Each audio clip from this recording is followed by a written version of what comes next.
सभी भक्तों को जय बाबा की। आज फिर हम एक बार आप सभी भक्तों के समक्ष उपस्थित हुए हैं श्री त्रिलोक भारती जी के दरबार पंचद्वार बराड़ा धाम से।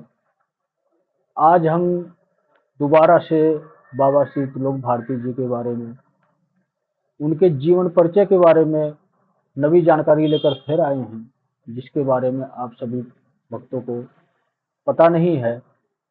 जिज्ञासा आपकी भी होगी कि बाबा जी के जीवन लीला से जुड़ी कुछ और भी जानकारी हमें मिले।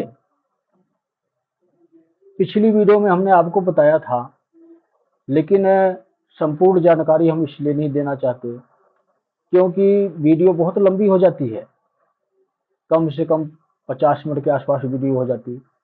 इसलिए आपको ये दूसरा भाग है। इसमें हम बताएंगे कि बाबा श्री त्रिलोक भारती जी जोगिंदर भारती जी की शरण में रहकर क्या क्या किए, किस प्रकार भक्ति किए, किस प्रकार शिव की शरण में गए, ये आपको जानना आवश्यक है, आपको पता होना चाहिए। इसलिए इसी बारे में ही आज बाबा श्री त्रिलोक भारती जी के माध्यम से ही हम आपको दोबारा फिर कुछ नई जानकारियां आपको देना चाहेंगे। बाबा श्री त्रिलोक भारती जी जब अपने गुरु की शरण में गए, जोगिंदर भारती जी की शरण में, इनके समझ में ना आए कौन सा रास्ता चुनूं, मैं किस मार्ग पर चलूं कि परमात्मा तक पहुंच सकूं। जोगिंदर भारती जी स्वयं शिव की शक्ति वो भी है। उन्होंने ही शिव की भक्ति की, उन्होंने भी शिव की भक्ति करके और बहुत सारे चेले ऐसे तैयार किए जो आज के टाइम में जगत कल्याण के कार्य में लगे हुए हैं। ऐसा नहीं है कि बाबा श्री त्रिलोक भारती जी ही एक ऐसे चेले हैं, शिष्य हैं जो ये कार्य कर रहे।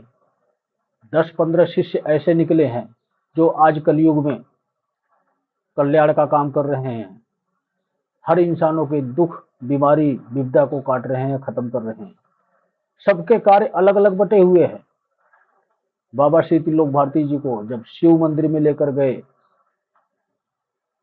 तो इनको वो राम नहीं नजर आ रहे थे जिनकी ये भक्ति करते थे।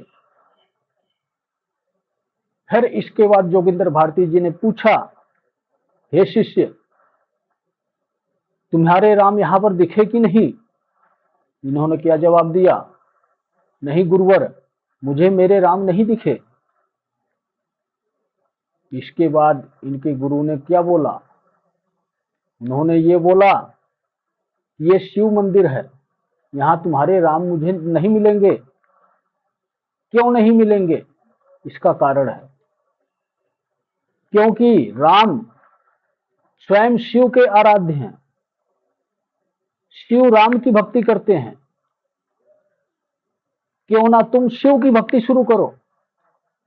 अगर तुमने आज शिव की भक्ति शुरू की, तुम्हारे राम प्रसन्न होकर तुम्हारे सामने दिखना शुरू हो जाएंगे।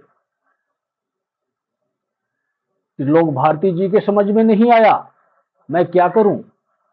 गुरु की बात को समझ नहीं पाए, चुपचाप शिव मंदिर से वापस आ गए।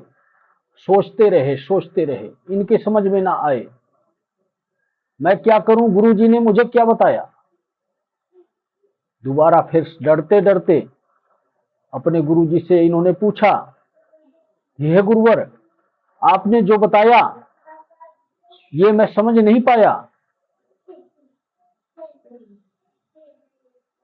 कृपया मुझे विस्तार रूप में समझाएं।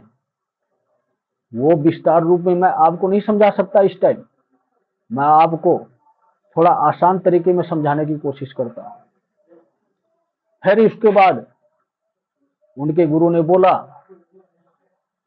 कि तुम राम के भक्त हो, लेकिन शिव भी राम के भक्त हैं, क्योंकि उनके आराध्य राम हैं और राम के आराध्य शिव हैं। इसे उलझन तुम्हारे समझ में नहीं आएगी। दोनों एक हैं, एक दूसरे को अपना प्रतीक मानते हैं। अगर तुम्हें राम को पाना है तो शिव की भक्ति शुरू करो, राम तुम्हें अवश्य मिलेंगे। बाबा श्री त्रिलोक भारती जी की उलझन दूर हो गई। उन्होंने शिव की भक्ति शुरू की और आज जोगिंदर भारती जी के चेले के स्वरूप में सजाड़ा धाम में वापस आए।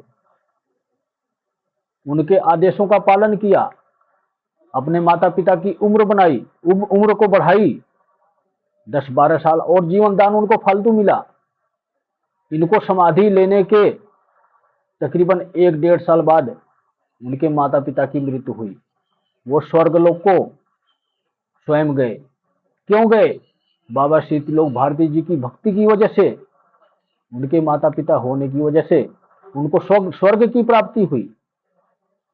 आप सभी भक्तों को मेरा निवेदन है कि आप भी शिव भक्त बनने की कोशिश करें। आपके जीवन की राह आसान हो जाएगी।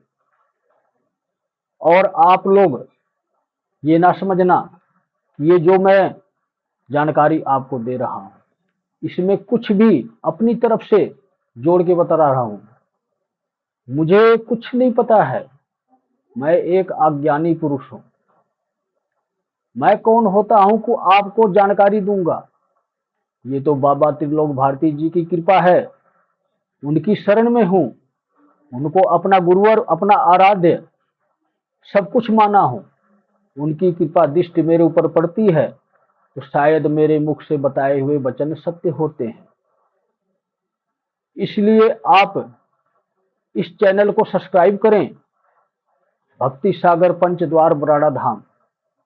जितना हो सके उतना आप इस चैनल को सब्सक्राइब करें।